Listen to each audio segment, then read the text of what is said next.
importa cómo, pero el Señor nos está llamando a ser fieles igual. A ver, Aníbal, en las circunstancias, en todo. Y ahí donde uno es realmente probado o reprobado. Cuando pasamos por el fuego, cuando decía la alabanza, y seguimos adelante. Seguimos creyendo, seguimos adorando y seguimos apostando a esto, a Dios. La palabra conocer significa discernir, ver y comprender.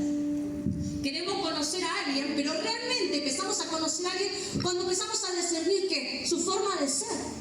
Yo sé las cosas que le gustan a mi esposo, yo sé las cosas que mi esposo sabe las cosas que a mí me gustan, ¿no? Se sabe la persona, sabe cuando es chinchuda, cuando es chinchuda, porque empieza a conocer, empiezo a ver, empiezo a discernir qué es lo que quiere, qué es lo que necesita y empiezo a comprender a la persona. Pero en la Biblia, la palabra conocer que significa experimentar. Digan conmigo, experimentar. No escucho, experimentar. Ahí está. Conocer en la Biblia va más allá de solamente convivir, de solamente discernir, sino que significa experiencia. Miren, yo no quiero que busque conmigo, pero hay unos 26, 27 versículos, que no los voy a leer, que hablan de la palabra conocer. Por ejemplo, en el Salmo 25, versículo 4 dice: Señor, hazme conocer tus caminos y muéstrame tus sendas. Dice conocer tus caminos, o sea, hacerme experimentar, hacerme caminar contigo y hacerme experimentar y conocer tus sendas. Porque hasta que uno no experimenta, no lo sabe. Hay cosas que nosotros decimos cuando estamos predicando, que hasta que a usted no se le es revelado, que hasta que a usted no se le es descubierto la verdad, no lo va a entender. Hay personas que le estamos hablando de las ofrendas, de los diezmos, que es algo personal, no tiene nada que ver en sí mismo, sí con la iglesia, pero es algo personal que usted quiera adquirir o no, pero hasta que usted no se es revelado, usted no lo va a hacer. Y el Espíritu lo tiene que discernir. En Juan capítulo 1 versículo 18 dice: a Dios nadie lo ha visto nunca. El Hijo unigénito, que es Dios y que vive en unión íntima con el Padre, nos lo ha dado a conocer. Y acá se muestran dos palabras que van de la mano con la palabra conocer y experimentar. Íntimo. Íntimo. Por eso yo le empecé a hablar del matrimonio. Porque hay códigos y hay secretos entre mi esposo y yo que solamente mi esposo y yo sabemos. ¿No les pasa? Hay cosas que nosotros nos miramos con mi esposo y lo hacemos así o así, o hacemos todas las caras que hacemos con mi esposo, que nosotros en la intimidad nos conocemos. Porque dice la palabra eso, íntimo. Y para confirmar esta palabra de que conocer es íntimo, y esto está en Génesis 4.1, cuando habla de Adán y Eva, y dice: conoció Adán a su mujer Eva. ¿Qué quiere decir conocer? Intimidad. Significa también en la Biblia relación sexual. Por eso, todo el tiempo, en la palabra de Dios, Jesús compara a la iglesia con la novia. Y cuando vayamos al cielo, ¿qué vamos a hacer? La esposa. Porque significa intimidad, el verdadero amor. Cuando aún yo conociendo, experimentando, intimando, lo amo, y a ese es el verdadero amor. Cuando realmente conozco. Y ahí yo les quiero hacer una pregunta. Y eso es la central de la palabra que quiero decir. Tengo dos temas, pero este es el central. Realmente, si yo no tengo intimidad, si yo no oro, si yo no me rindo a los pies de Dios, ¿realmente yo lo amo? Le voy a decir algo. Cuando uno habla a una persona que no es cristiana y le empieza a hablar de temas más polémicos como la homosexualidad, la fornicación y un montón de temas que tienen que ver con inmoralidad sexual, la persona dice: no, el Dios que vos tenés no es el Dios que yo tengo. Yo tengo otro Dios. Y ahí cuando uno tiene que leer la Biblia y decirle: entonces, ¿qué Dios tenés? Un Dios que vos inventaste. Porque le voy a decir algo. Nosotros tenemos un problema, yo lo tengo también. Nosotros decimos querer conocer la voluntad de Dios, pero en realidad queremos saber el horóscopo de Dios. A ver, como que queremos llamar a la pastora que es profeta: pastora, profetizame mi futuro. Pero realmente no queremos la voluntad de Dios. Quiero que la voluntad de Dios se adapte a mi voluntad. Y que esos deseos, no estoy hablando por un hombre, los hombres por una mujer. Yo quiero que esta sea mi esposa. Y tal vez Dios te dice, en una palabra: no es mi esposa, esposa, pero no era porque vos oraste. ¿Sabes cuánta gente vino acá y dejó de congregar porque Dios no cumplió su capricho? No ha pasado de hablar testimonio. Ustedes si escuchan los testimonios que pasan por acá. No, yo no fui más a la iglesia porque Dios no trajo a mi esposo. Porque Dios no trajo a mi esposa. Entonces, ¿para qué voy a la iglesia? Porque queremos al Dios del poder, al Dios de mi voluntad, pero no al Dios del carácter. No al verdadero Dios.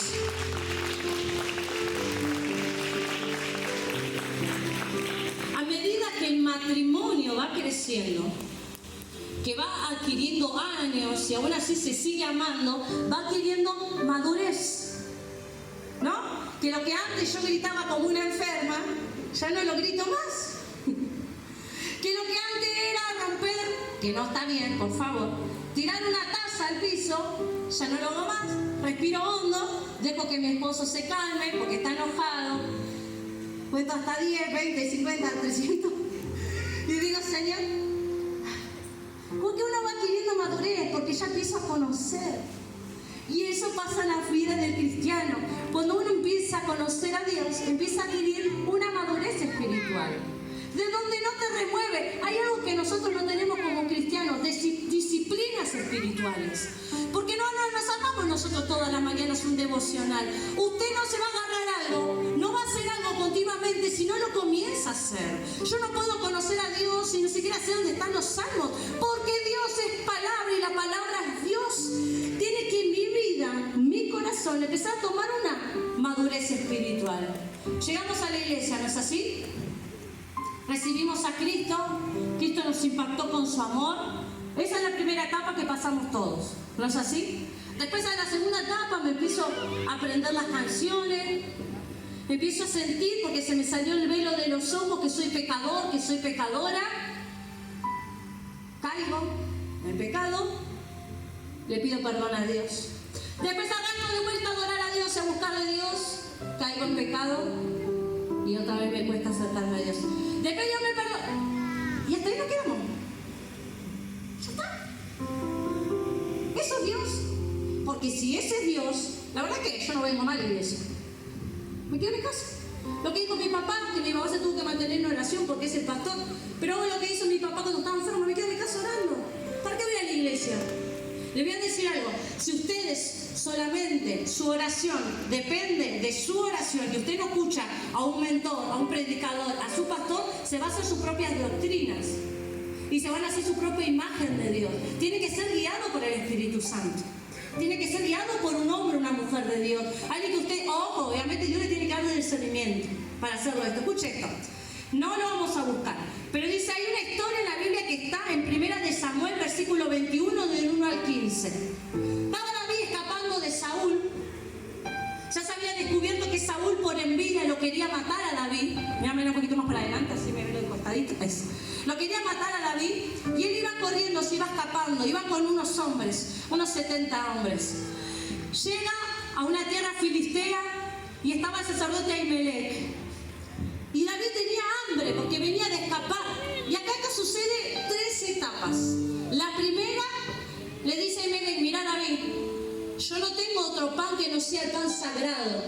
Resulta que estaba el templo, el tabernáculo de Dios, y tiene 3 etapas también el tabernáculo. Y entre ellos hay muchas ceremonias, muchos rituales que nosotros no cumplimos. Pero había un pan que era un pan santificado. Entonces le dice, David, yo tengo este pan sagrado para que vos comas. David no le pertenecía, tenía que comer los otros sacerdotes, lo que servían, o sea que a mí no me pertenece. Bueno, yo te estoy pastoreando, pero no sé, es una forma de decir, a Yamira no le pertenece comer el pan, ¿no? Porque no sirvió en la mesa, le pertenece a los diáconos, a los que estamos sirviendo. Pero dice, toma David, yo te lo doy el pan. Bueno, comen todos el pan, dijo, santificarte para comer el pan, estaban santificados. Le dice, pero ahora yo estoy desarmado, le dice David. Bueno, le dice Ahimelech, tengo algo para darte, pero esta es la espada de Goliat, a que vos habías derrotado. Bueno, dice David, más que nada, que poco, que nada, dame igual el arma. Después pasa algo, es una de las historias. Lea la historia de David, porque la narrativa, la historia de David es una película, es un cuento, es maravilloso. Entonces, David empezó a tener miedo porque estaba en tierras filisteas. No hay enemigo peor de Israel que los filisteos. Entonces, lo vio el rey a David. Y David tuvo miedo. Entonces agarró a David, empezó a babear como un loco. De verdad, empezó a babear como un loco y empezó a hacerse tratar como un loquito. Entonces agarró y empezó a marcar todas las puertas. Entonces, el miedo que David le tenía al rey, el rey le tuvo a David. Porque David era un loquito de Dios. Por eso, ¿qué dicen del linaje de quién? De David. Escucha, acá hay 3 etapas. Primero, a David no le quedó otra opción que comer de la fuente principal, que es el pan sagrado. Hoy dijo algo mi papá y todo lo que dijo él tomaba porque era lo que Dios me había dado. A veces Dios usa estrategias y cosas que para nosotros son inusuales. Y le digo a Dios, ¿por qué tengo que pasar esto? ¿O por qué usaste esta situación? Cuando hoy llegué y no mandaba esto y no me, yo digo, Dios, ¿por qué? Y Dios me dice, todavía tengo que seguir probando tu corazón. Porque hasta que nosotros nos sintamos que la única fuente que tenemos es Dios, vamos a ir comiendo del pan sagrado y el pan blasfemo. Y así vamos y comemos de un pan y comemos de otro pan. No nos conformamos. La única fuente no es Jesús, tengo otras fuentes. Mi fuente es el celular, mi fuente es YouTube, mi fuente es TikTok, mi fuente es Netflix, mi fuente son los amigos, mi fuente es el alcohol. Pero después digo, bueno, está bien, después me hace mi fuente Dios. No los estoy criticando. No es un reto, esto es para mí. Vamos y venimos. A David en un momento de correr por su vida, porque Saúl lo quería matar, no le quedó otra que comer de la fuente. Porque cuando pasamos tormentas, circunstancias, venimos rendidos delante de Dios. Porque a veces Dios nos tiene que llevar al desierto, nos tiene que llevar al quebrantamiento para volver a sus brazos. ¿Es religión? No, es realidad. Porque díganme ustedes, ¿no es terco como yo? ¿No les cuesta? Muchas veces no se va al mundo y se distrae. Y Dios les tiene que decir, vení de vuelta. Después la segunda etapa, David agarra la espada. ¿Saben qué es la espada? Esta. Pero le voy a decir algo. Dios usa métodos locos y antirreligiosos. Dijo, agarrá la espada de Goliat. Porque a veces Dios usa a nuestros enemigos para tratarnos y queremos que viene de parte del diablo, pero Dios nos está tratando. Y